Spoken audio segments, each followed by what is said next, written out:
Hey there, worry not. If you are looking for Boundary Break, it's a weekly show and we are not stopping that for anything. So if you see this side video and you think, oh god, he's already given up, don't worry, it's coming out and I promise it'll be worth it. So with that in mind, let's get this real talk started right now. So this is 100% just a feel-good episode of Real Talk. If you like me, if you like what I'm doing here, then you're gonna appreciate this episode. So the first thing I want to get out of the way is Gonintendo totally just, oh my god, okay, alright, I'm too excited. Gonintendo featured my video on their website. This is the very first creatively driven video that I've ever made that's ever gotten featured on Gonintendo. That's always been a humongous goal of mine. I've always wanted to give back to this website that I always used all the time, and it's finally happened. But what's better than that, what's much, much better than that, I went on Twitter to just thank Kevin Cassidy, the owner of Gonintendo, and just let him know that I'm a fan. And the guy responded back and said that he's a fan of me. What? What? Not just that, he also said that anytime I have a new Nintendo related video, to just send it his way so that he can put it on the website in the future. To me, that's huge. Like, it's basically what I just said was, Boundary Break didn't just get a nod on Gonintendo, it found a home on Gonintendo. I just hope he continues to like my stuff. This is so exciting. But again, I have to absolutely thank all of you guys. I don't know if Gonintendo saw it on Reddit or someone sent them an email, but it wasn't me that did it. It was one of you guys, and so I want to thank you so much. Again, I don't need money, but something like this really makes me feel accomplished. Now, don't get me wrong, my greatest sense of satisfaction will always be to entertain just one of you. So when so many of you say that you love my stuff and you want me to keep going and that you're really excited about the show, that's all I need. But let me give you a little bit of a story time that will round about its way to a point. I only thought to share that original Punch-Out video because I was inspired by channels like Game Explain, where they got their start doing the whole analysis machine type thing.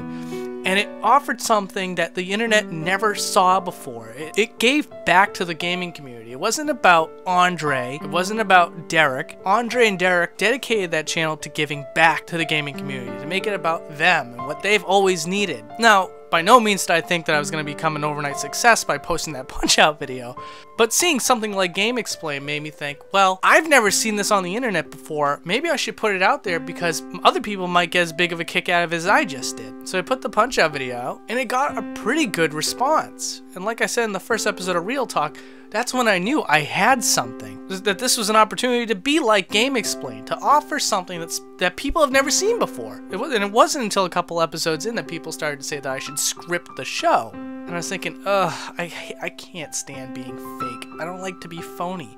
And I was like, well, when's the only time I ever like to be phony? And that's when I can make people laugh.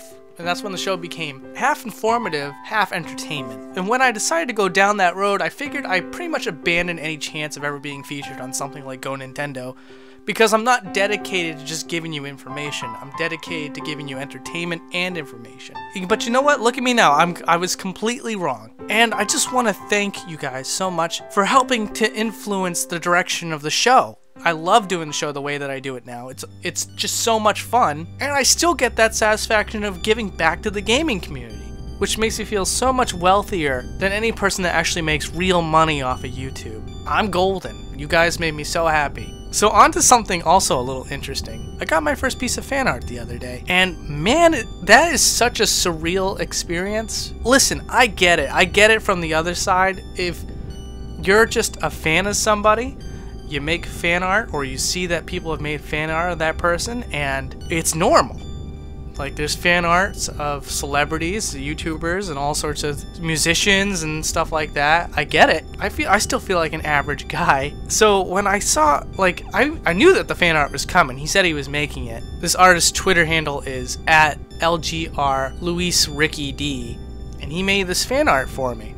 Now, first of all, I really appreciate that you went through the effort to draw this for me. That is really, really kind of you.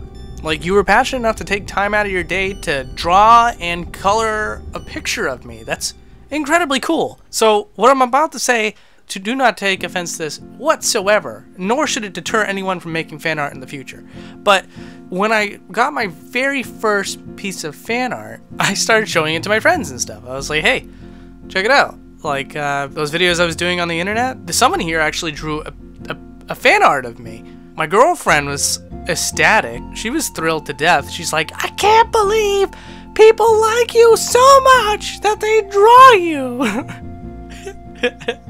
And my response to her was, yeah, so when are you gonna draw me a picture? I thought you loved me. Come on. My friends, on the other hand, were a little weirded out, and I understand where they're coming from. They were just basically like, hey, we've known you for years.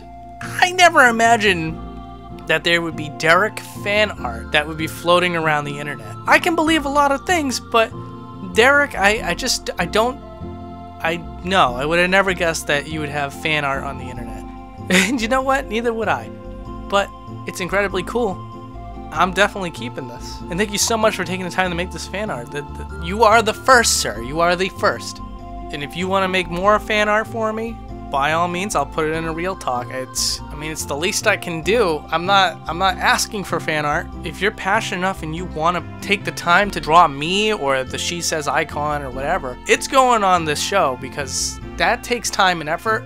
More time and effort than a Real Talk does. So, gotta give props where props is due. So anyways, my final thoughts.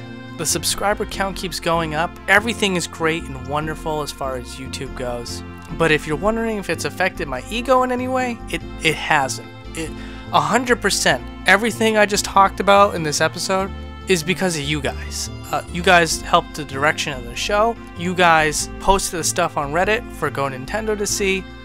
Gonintendo was nice enough to share my content. None of that is something that I'm entitled to, and there are certainly way more talented people than me, so if you're worried that I'm ever going to become a snob, it's never going to happen. Boundary Break is a community-driven show.